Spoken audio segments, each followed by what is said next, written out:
Sleeping Beauty. Duke's story soon spread. The engine told Mr. Hugh, Mr. Hugh told the thin controller told the owner told his Grace told the small controller told the thin clergyman, and the thin clergyman told the fat one. That is why, one morning, the two clergymen and the small controller were looking at maps. "Our railway," said the small controller, "is laid on the bed of the old one, but swings round to end the road south of that village. The old line kept straight on. It went north of the village and then to the mountains. The map shows the works at the old station. If Duke is anywhere, he's there." "Are you writing another book, sir?" "Yes," said the thin clergyman, "but not about you." He smiled at their downcast faces.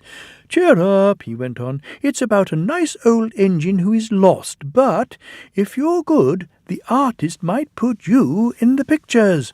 "Oh, thank you, sir."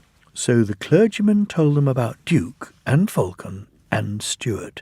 "So you see," he continued, "poor Duke was left alone." The three engines sighed sympathetically. "And we want to find him and mend him and make him happy again. Your controller wants to help, but he can't if you're naughty." The three engines promised to be as good as gold.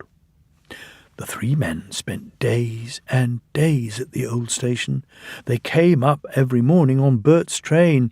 He always whistled, "Good luck," as they walked up the track.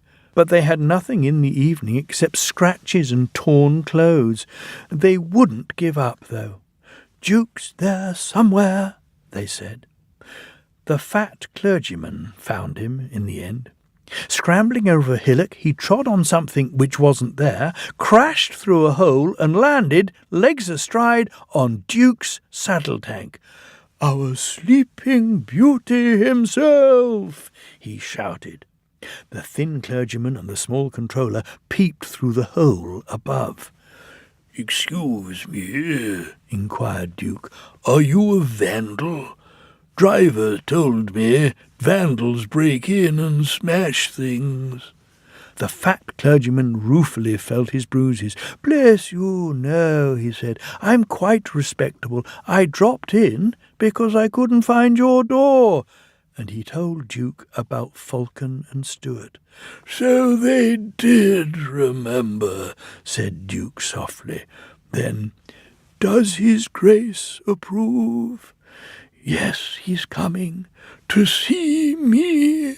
How kind! And I'm all dirty. That will never do. Please clean me." So they set to work, and by the time the small controller had fetched his Grace, Duke was the cleanest of anyone in the shed. Early next morning, Mike brought workmen and tools.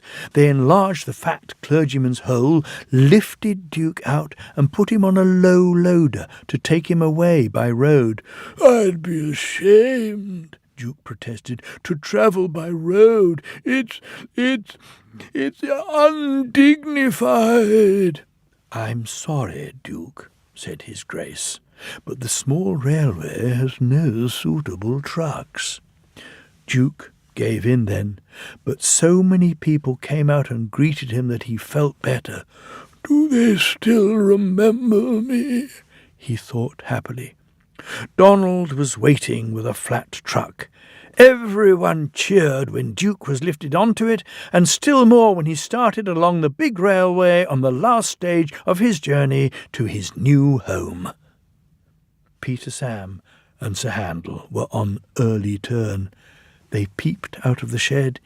"He's here," they whispered. "Shh, shh, shh." Duke opened his eyes. "You woke me," he grumbled. "In my young days, engines were seen and not heard, Grandpuff. Remember?" "I remember," said Duke. "Two idle good-for-nothings called Falcon and Stuart. Good for you, Grandpuff. We're glad you've come. We can keep you in order now. Keep me in order? Impertinence! Be off! The pair chuffed away, well content. Impudent scallywags, murmured Duke, but his old eyes twinkled, and for the first time in years he smiled as he dozed in the sun.